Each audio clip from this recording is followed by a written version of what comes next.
Recently, I cleaned the grave of Esther Edgerton.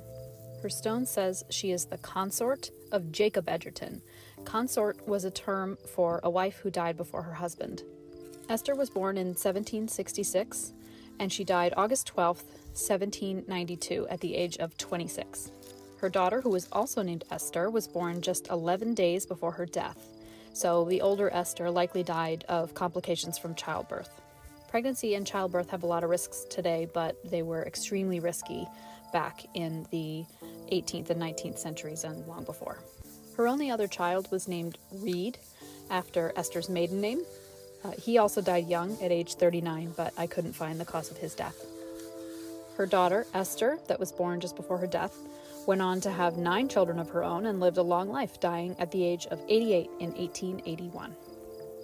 The older Esther's inscription on her grave is a pretty common sentiment from this time period.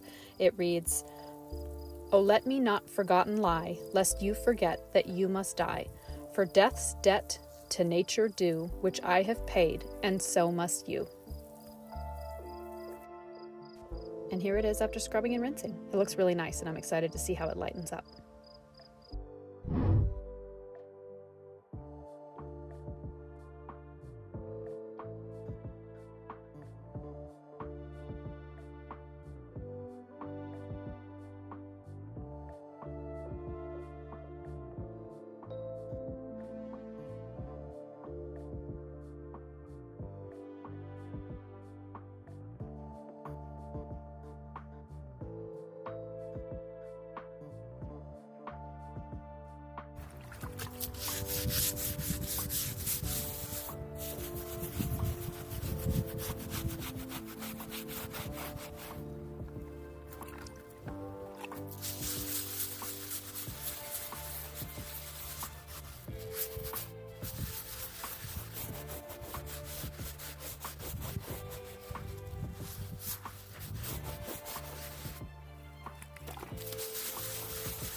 So today I cleaned these 2 stones, both for young boys named David James Carter.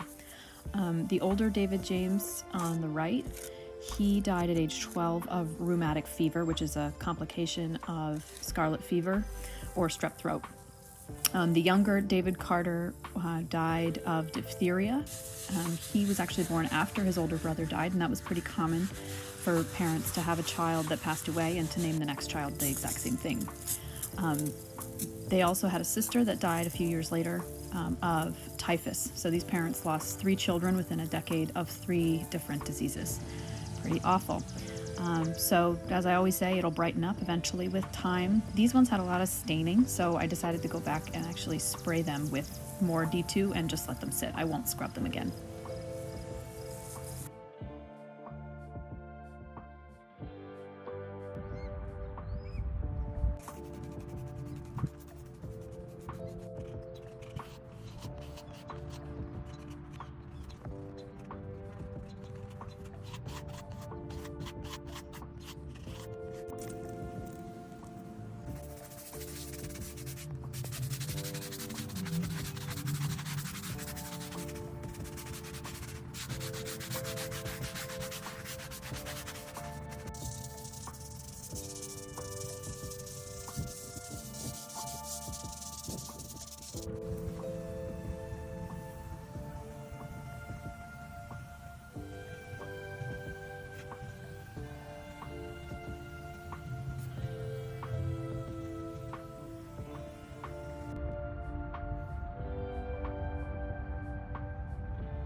This is the grave of Lottie Hullett.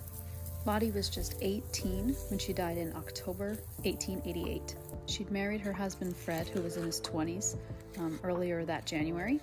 I couldn't find a cause of death for Lottie, but she's buried next to her sister, who died just shy of a year before her of consumption, which again is the 19th century term for tuberculosis. It was pretty common for multiple members of a family to die of consumption or tuberculosis. The term at the time was consumptive families, basically families that were particularly prone to it. This was obviously before people knew how tuberculosis spread. Obviously, it makes more sense that if a family is in close contact with one another, that they are more likely to spread it. Lottie's husband Fred went on to remarry, and he lived into his 90s, dying in the 1950s.